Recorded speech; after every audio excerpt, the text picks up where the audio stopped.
තෙරුවන් සරණයි සුබෝදැසනක් වේවා පුතේ. මේ ලෝකේ පරිහානියට ලක්වෙන හේතු සහ ගුණධර්ම පිරිහෙන විදිය සහ හේතුඵල දහම අපිට කතා කරන්න වෙනවාමයි. මොකද අපි මේ අතේ පහන තියාගෙන මේ අතින් එක අතකින් පහන තියාගෙන අනිත් අතින් දැලි පිහියක් තියාගෙන පහන වැන්දට වැඩක් නැහැ. නේද? වෙලාවකට දැලි පිහිය ගන්නවා අතට, වෙලාවකට පහන ගන්නවා අතට. එහෙම හරියන්නේ මේ මනෝලොවට වැටිච්ච නිරි සතා, නර සතා, නරයා ස්ත්‍රී පුරුෂයෙක් නම් ස්ත්‍රියක් විවාහ කරගෙන, ස්ත්‍රියක් නම් පුරුෂයෙක් විවාහ කරගෙන පරම්පරා බෝ කරගෙන යන ගමන් මාර්ගයට වැටිච්ච අපි සසරේ කොනක් නැහැ. ඉමක් කොනක් නැති ජීවිත ගමනකට වැටිච්ච අපි තව සසරෙන් ගොඩ එන්න බලනවා මිසක් සසරට දේවල් එකතු කරගත්තාම හරියනවද? සසරින් ගොඩ එන්නයි අපි බලන්න ඕනේ. සසරින් ගොඩ එන්නේ කොහොමද? සසරින් ගොඩ එන්න එකම ක්‍රමයයි තියෙන්නේ පින් කුසල් වර්ධනය කර ගැනීම. පින් කුසල් වර්ධනය කරගත්තාම තමයි සසරෙන් ගොඩ එන්න පුළුවන් වෙන්නේ. නේද? කිසිම දෙයකට ඇලීමක් ගැලීමක් නැති ජීවිතයක් වේ නම් එයාට සසරින් ගොඩ එන්න හරිම ලේසි. පින් කුසලයක් නැති කෙනා තමයි සසරටම වැටි සසරෙම පැහි ඉන්න කැමති වෙන්නේ. දැන් අපිට හිතෙනවා නම් දෙවියෝ ළඟ පාපොච්චාරණය කරන්න අපිට මේ ඇති, අපි මේ දුක් විඳිනවා, අපි මේ පීඩා විඳිනවා, අපි මේ සසරට වැටිලා ආයෙනම් අපිට එන්න බෑ දෙයියනේ කියලා අපි කියනවා නම් අන්න එයා තමයි සසර ගැන හොඳටම දන්න කෙනා. සසරට වැටිලා විපාක විඳිනවා කියලා එයාට දැනෙනවා. මේ ලෝකේ දකින දේ බොරුයි කියලා දැනෙනවා. මේ වගේ ඇතිවීම නැතිවීම තියනවා කියලා දන්නවා. සදාතනික නෑ කියලා දන්නවා. ජීවිතේ දුකයි පීඩාවයි කියලා දන්නවා. ජීවිතේ දුකයි පීඩාවයි කියලා දැනගත්තට පස්සේ යාට ජීවත් වෙන්න ලේසි. ජීවිතේ සැපයි හොඳයි කියලා දැනගත්ත කෙනා හැමදාම දුකෙන් ජීවත් වෙන්නේ. එයා අලුත් අත්දැකීමක් ලබන්න කොහෙලත් ලෑස්ති වෙලා ඉන්නේ. නේද? මේක හරි සැපක් සනීපයක් කියලා දන්නවනම් ඒකට නම් ආස කරන්නේ, ඒක ලබා ගන්න නම් ආස කරන්නේ, ඒක මහ බොරු කතාවක් වෙනවා. සැප සනීපයක් කියලා. කොතනකවත් සැපක් සනීපයක් නෑ මෙතන. නේද? එක තැන වාඩි වෙලා ඉන්න බෑ. එක ඉරියව්වෙන් එක තැනක හිටගෙන ඉන්න බෑ. එක පැත්තකට නිදියගෙන ඉන්න බෑ. ඕන තරම් බඩ පැලෙන්න කන්න බෑ. දවස් දෙක තුනක් එක දිගට නිදා ගන්න බෑ. නේද? එකම පවුලක් ගෑණී මිනිහයි කසාද බැන්දට මේ එකම යහනේ ඉන්නේ නිදියන්නේ. වෙනත් ඒව හොයාගෙන යනවා. කොතනද සතුට තියෙන්නේ? කොතනද සැනසීම තියෙන්නේ? මලක් දිහා බලන් ඉන්න පුළුවන්වත් සැනසීමක් අපිට තියෙනවද? මලේ තියෙන ආශ්චර්යවත් විඳින්න පුළුවන් සුවයක් අපේ මනසේ තියෙනවද? ජීවිතය හටගෙන තියෙන්නේ කිසිම ඵලයක් නැත්නම්, කිසිම ඵලයකට නැති ජීවිතයක් නම් තමන්ට වැඩකුත් නැහැ, අනුන්ට වැඩකුත් නැහැ. එහෙනම් කාට හරි කඹුර ඉන්න ජීවිතයක් තමයි තමන්ට මේ වෙලා තියෙන්නේ. මනුෂයාගේ ඇවතුම් පැවතුම් ජීවන රටාව වෙනස් කරගන්න තාක්කල් මනුෂයාට කවදාකවත් යහපතක් එන්නේ නැහැ දරුවනේ. මනුෂයාගේ යහපත තියෙන්න ඕනේ. මනුෂයා යහපතේ ඉන්න ඕනේ කියලා මම කියන්නේ මනුෂෙක් උනේයයි කියන එක විතරක් අවබෝධ කරගන්න විතරයි. මනුෂෙක් උනේයයි, මනුෂෙක් වුණා නම් අපි මේ ලෝකෙට බිහි වුණා නම් අපි මොනවද කරන්න ඕනේ? අම්මත් බොහොම අමාරුවෙන් මාස 10ක් බඩේ තියාගෙන ඉඳලා බොහොම වේදනාවකින් අපිව එළියට දැම්මනම් ඒකේ උපරිම ඵලය අපි නෙලා ගන්න ඕනේ අර අම්මටත් සාක්ෂියක් දීලා.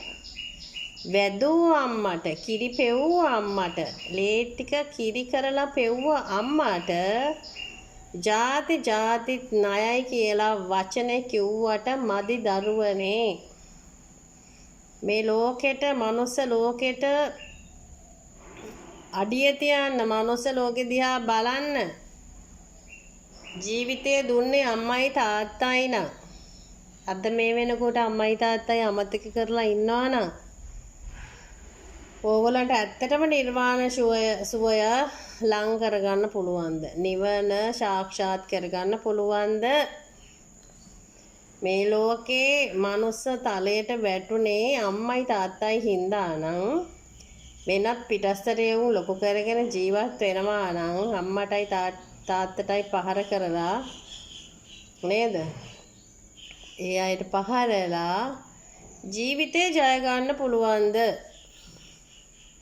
කවදාකවත් හිතන්න එපා. විශේෂයෙන්ම දෙවියෝ වඳින අය වේනම් මගේ කරුණු කාරණා අහනවා නම් මතක් කරන්න ඔයගොල්ලෝ දවසකට සතියකට පාරක් හෝ දවස ගානේ හෝ අම්මටයි තාත්තටයි උණු වතුර වීදුරුවක් දුන්නේ කවද්ද? උණු වතුර එකක් දුන්නේ පිපාසයට කවක්ද? ස්නානය කරන්න ඇඟ සෝද ගන්න වතුර බාල්දියක් ඇදලා දුන්නේ කවද්ද? වේලක් කොයිලා දුන්නේ කවද්ද? පිරිසිදුවට. අඩු ගානේ පන්සලකට නොගිහින් පොයේ දවසේ දෙමව්පියෝ අඩු ගානේ ඇවිදින්න බැරි වාරු නැති දෙමව්පියෝ පුටුවක තියලා නාවලා කරලා පිරිසිදු කරලා බත් කටක් කැව්වාද කියලා මතක් කරගන්න. අම්මා කියන්නේ එකම අම්මයි. මේ ලෝකයේ දිහා බලන්න නේත්‍රා දෙක විවර කරලා දුන්නේ අම්මාගේ කිරි වලින්. අම්මාගේ කිරි වලින් අම්මා මේ ලෝකෙට එළිය දුන්නා. අපිට එන්න S2 දුන්නා. ඒ S2කින් අපි ලෝකය බලනවා. අපේ තාත්තා දිහා බලනවා අපි S2කින්. නේද? හැමෝගෙම දිහා බලන්න අම්මා තමයි දුන්නේ ආලෝකය. ජීවය.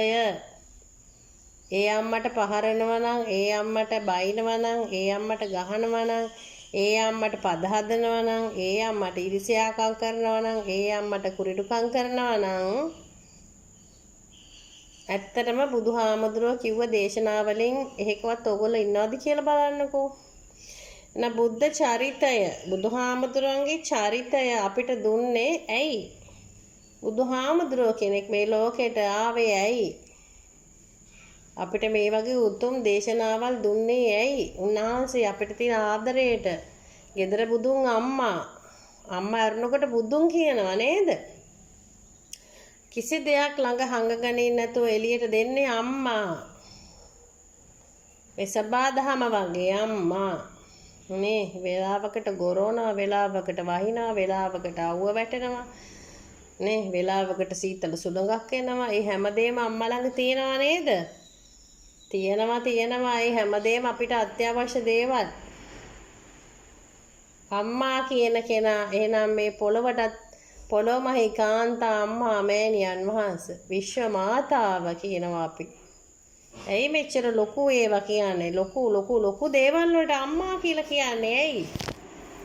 නේ? එතන ගැබ්බෙලා තියෙන පෝෂණය බලන්න.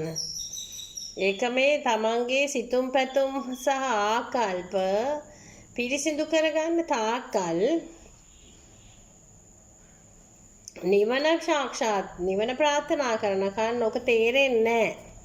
නිවනක් ප්‍රාර්ථනා කරගන්න ලේසි වෙන්නේ නැහැ. නිවන කියන්නේ මොකද්ද කියලාවත් කවුරුත් හරියට දන්නෙත් නැහැ තාම.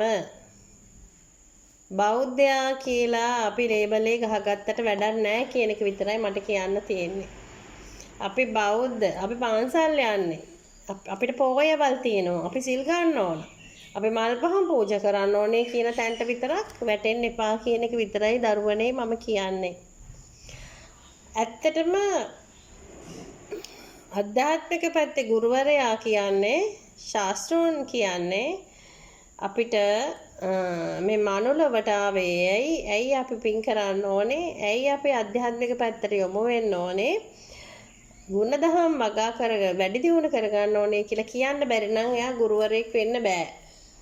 එයා නිකන් දේවාල සංස්කෘතිය දේවාලයක් දාගෙන එයා මේ දෙයියෝ වඳින්න පුරුදු කරාට වැඩක් නෑ ඒ ගුරුවරයා. මම මගේ මුළු හදවතින්ම මම මේක ප්‍රකාශනය කරන්නේ. දෙවියෝ වඳින්න කලින් අපේ ගෙදර ඉන්න අම්මයි තාත්තයි ගැන බැලුවේ නැත්තම් නේද? වැඩක් නෑ. අපි එළියට දාපු අය දෙන්න ගැන බලන්න නැත්නම් අපිට මොන දෙවියෙක්වත් පිහිට වෙන්නේ අපිට පිහිට වෙන එකම දෙවියෝ තමයි සක් දෙවියෝ. සක් දෙවිඳු. ඔයගොල්ලෝ අද මතක තියාගන්න ඒක. අපි මේ බෞද්ධ, අපි සිංහල බෞද්ධ.